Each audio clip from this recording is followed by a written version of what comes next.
Sens de la visite, le podcast qui écoute vos histoires de l'art. Aujourd'hui, je vous emmène au musée d'Orsay, en compagnie d'une véritable passionnée du musée dont on va suivre la visite, Sarah Belmont. Pleine d'énergie et d'enthousiasme, Sarah est une journaliste par vocation. Spécialisée en art, son domaine de prédilection, elle collabore à des titres et des revues culturelles de renom. Elle passe une grande partie de sa vie dans les galeries et les musées. Mais si elle vient à Orsay en particulier, c'est pour s'adonner à une de ses multiples passions, la contemplation des sculptures mythologiques de l'allée centrale et des peintures impressionnistes du 5e étage. Mais si le musée d'Orsay est quasiment une seconde maison pour elle, c'est aussi parce que sont conservées et accrochées à l'intérieur certaines des plus belles toiles de son artiste favorite. C'est une des membres fondatrices du mouvement des impressionnistes. J'ai nommé Berthe Morisot. Il y a quelques années, après avoir lu une biographie qui lui était consacrée, Sarah s'est littéralement connectée à l'artiste et son travail. Depuis, elle aime tellement Berthe, comme elle l'appelle, qu'elle chasse avidement chacune de ses peintures dans les musées, un peu partout à travers le monde. Et comme une vraie prédatrice, une fois devant sa proie, accrochée au mur, elle peut la dévorer du regard. Et j'ai découvert en partageant cette visite avec elle que la chasse aux Berthe Morisot n'était pas le seul de ses hobbies. Elle aime voyager, elle aime lire, elle aime jouer avec les mots, elle est polyglotte aussi, elle aime également la mythologie grecque, et puis surtout, elle aime danser. Partout. D'ailleurs, c'est l'image que je garderai de cette matinée et de cette visite passée avec elle. Nous avions fixé notre rendez-vous sur le parvis du musée d'Orsay. Immédiatement, mon regard s'est arrêté sur une silhouette à la fois gracieuse et bondissante. C'était Sarah. Musique dans les oreilles, elle m'attendait, en train d'enchaîner des pas de danse swingés devant la façade du musée. Elle semblait presque le défier. Elle dansait face à Orsay.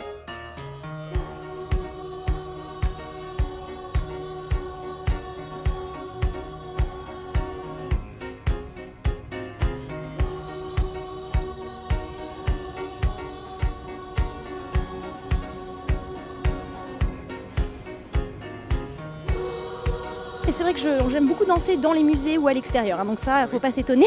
J'aime beaucoup, j'écoute souvent de la musique en parcourant les musées. Orsay, dès que je me retrouve devant la Vénus, j'écoute I'm Your Venus.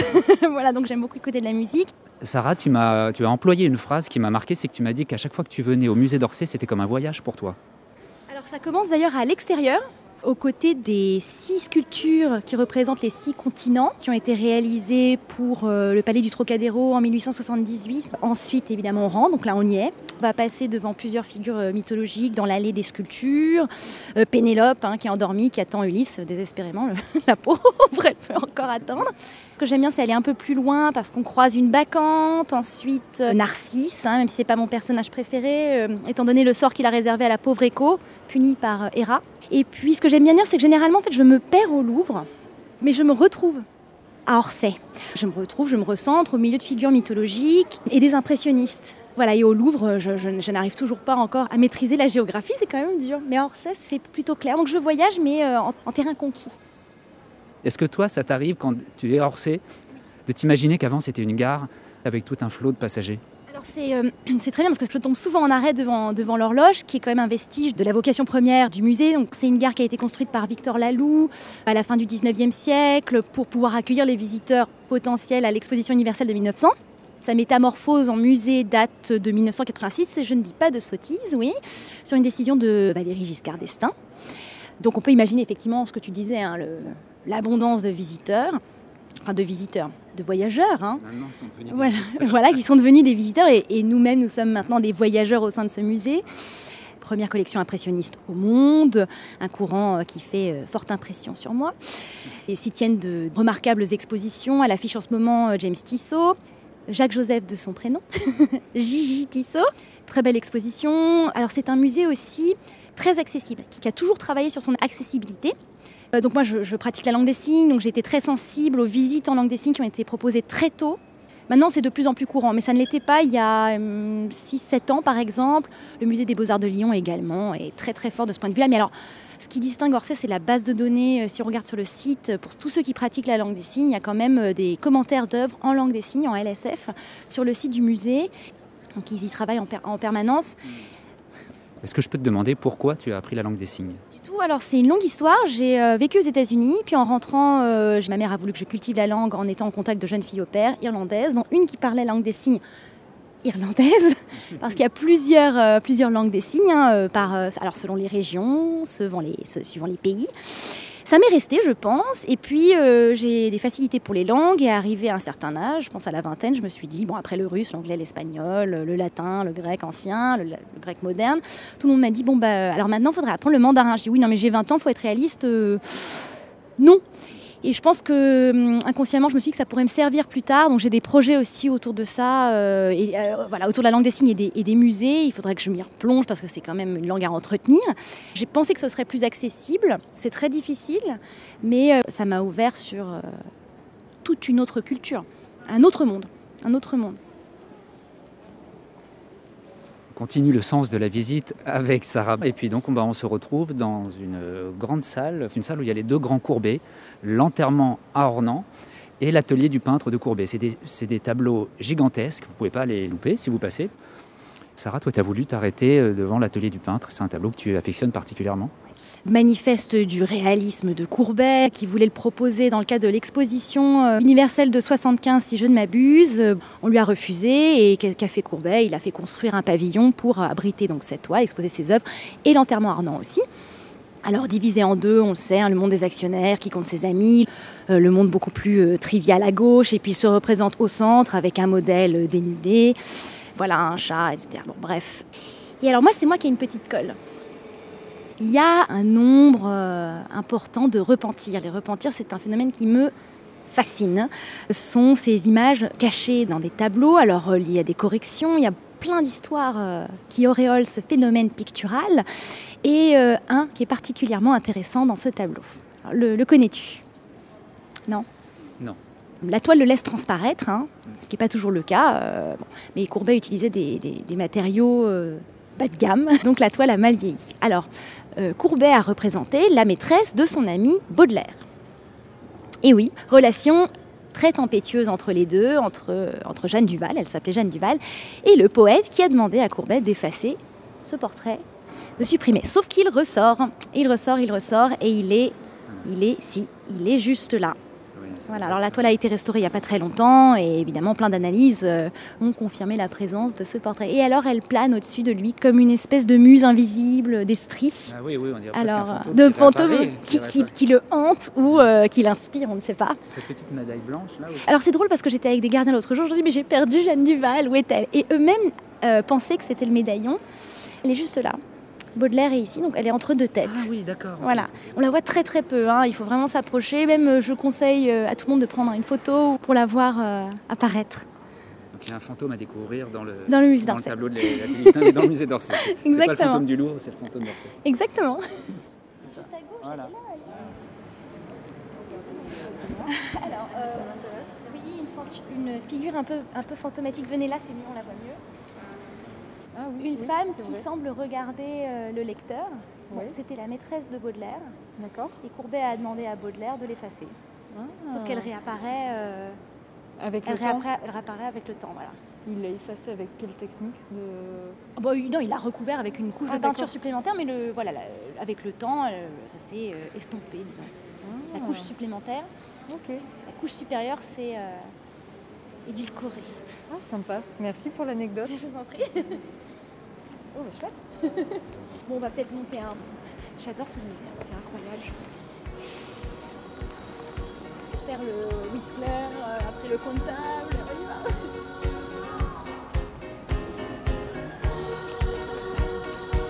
Oui, c'est encore le comptable, avec Baudelaire, Verlaine, je me force à souvenir de Fragonard, qui a un tous ces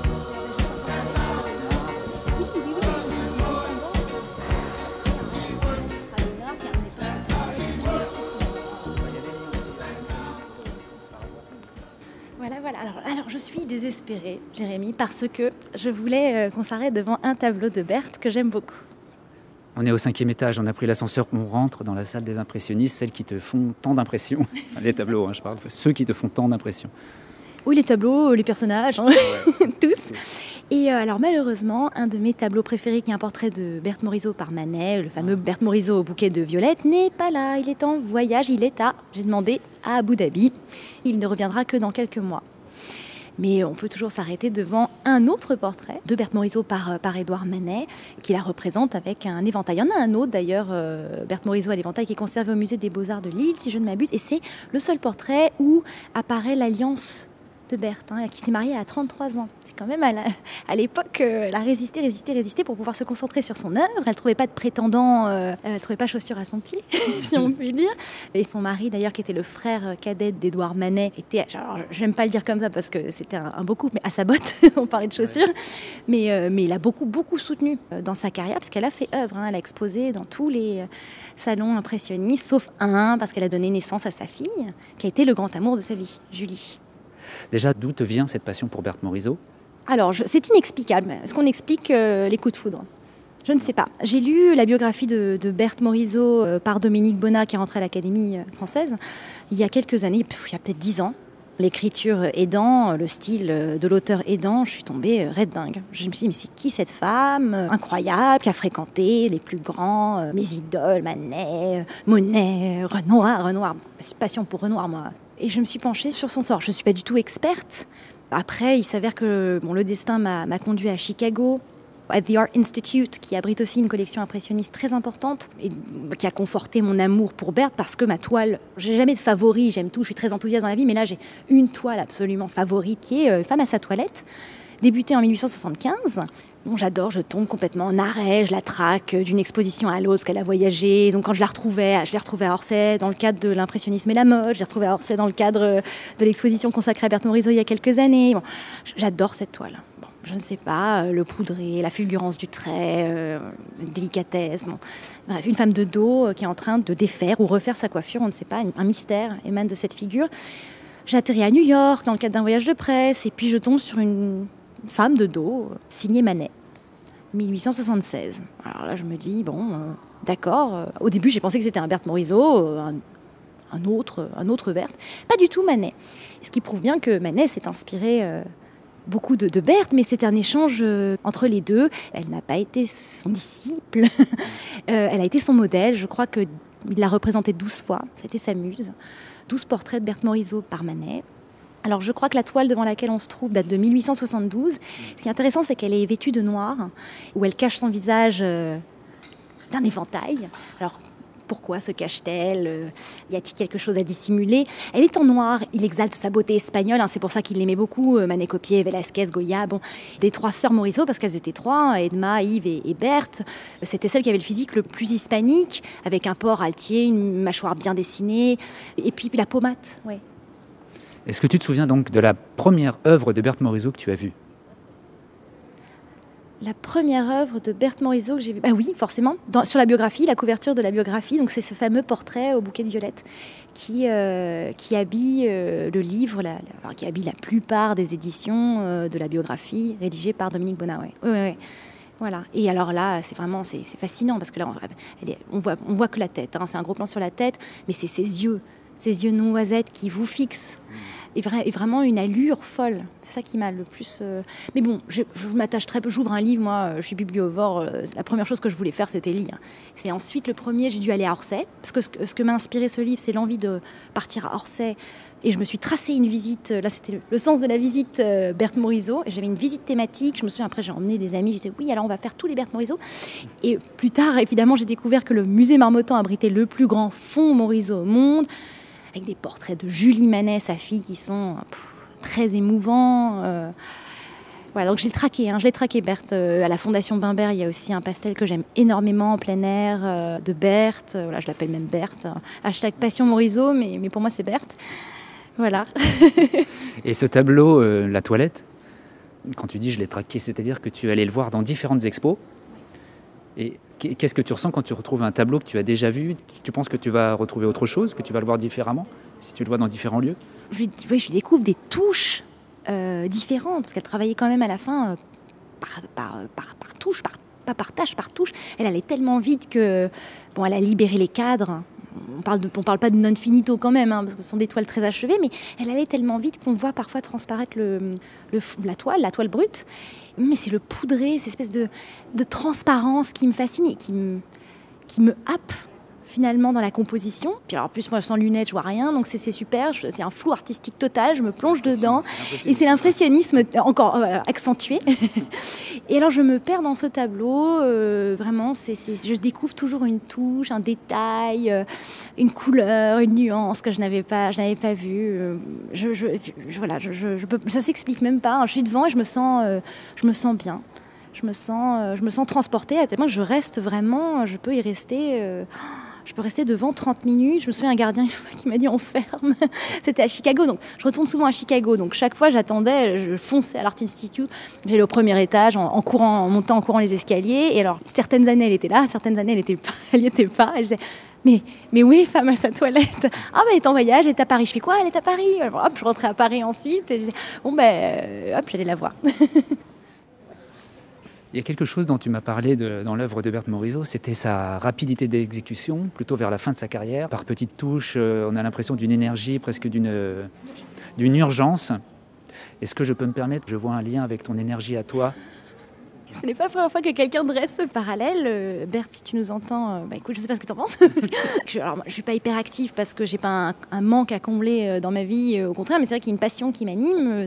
Alors moi, c'est paradoxal. Je suis très expansive. Les gens pensent que je suis extravertie. Ça voudrait dire que je recharge mes batteries au contact des autres. Au contraire, moi, j'ai tendance à beaucoup donner de ma personne. Et puis quand je suis fatiguée, que les batteries sont à plat, je m'en vais, je disparais pour lire. Donc c'est vrai que je suis très dynamique. Bien sûr, je suis toujours partout sur tous les fronts. Il y a une expo à gauche, à droite, il faut y aller. J'adore apprendre. C'est peut-être ce qui m'a séduit inconsciemment, le fait qu'elle soit très indépendante, qu'elle sache exactement ce qu'elle veut, mais tout en étant quand même consciente des convenances, respectueuse de ses parents, même si elle s'est opposée à sa mère, à son père. Mais il n'y a pas de rébellion, il n'y a pas d'explosion, il n'y a pas de... C'était quelqu'un de nerveux, ça c'est sûr. On a dit qu'elle était anorexique. Il y a quand même quelque chose, il y a une nervosité chez Berthe, il y a une angoisse, il y a un besoin de créer. Mais je me suis jamais vraiment posé la question en ces termes. Je me suis pas projetée en Berthe, non, jamais. Est-ce que tu pourrais vivre sans art?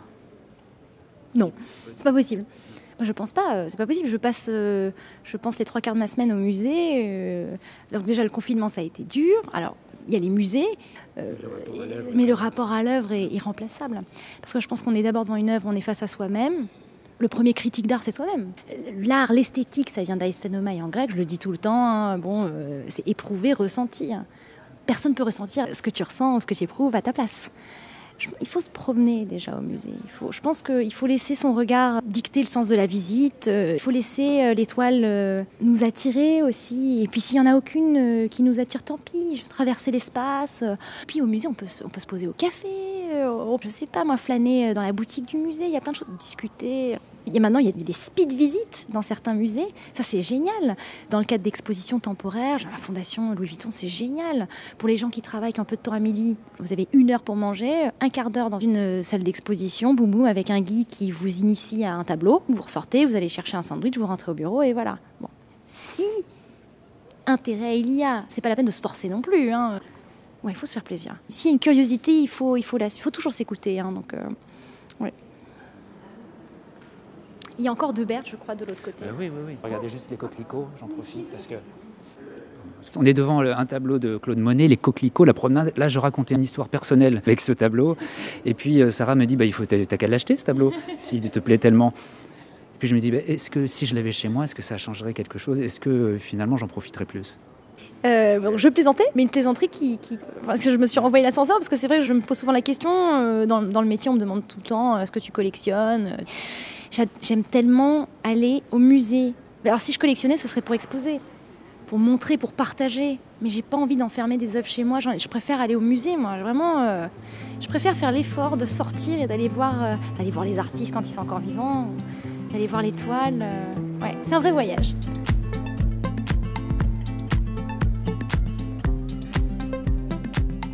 Si vous aussi vous voulez partir à la chasse aux Berthe Morisot comme Sarah, vous pouvez évidemment lire Berthe Morisot, Secret de la femme en noir, le livre consacré à la vie de l'artiste, écrit par Dominique Bonnat et édité chez Grasset, prix Goncourt de la biographie 2000. Ensuite, quelques adresses.